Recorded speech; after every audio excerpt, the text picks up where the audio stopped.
Relicomp tekee ohutlevyalihankintaa.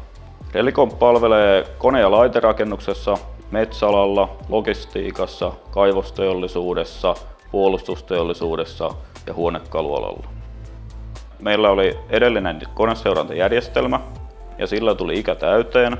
Lähdettiin sitten etsimään uutta koneseurantajärjestelmää ja muita järjestelmiä, mitä saataisiin siinä samalla, esimerkiksi tämä kunnossapito nyt. Tehotekkiin päädyttiin käyttöönotossa sillä, että se oli helppo käyttöönottaa, paikallinen toimija ja joustavan kokoinen pienempi firma.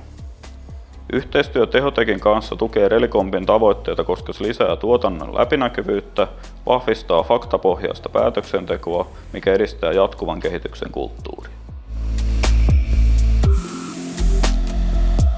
Tehotekin asiantuntijoiden kanssa on ollut helppo toimia, ymmärtävät hyvin asiakkaan tarpeet ja heidän kanssaan on todella joustavaa toimintaa.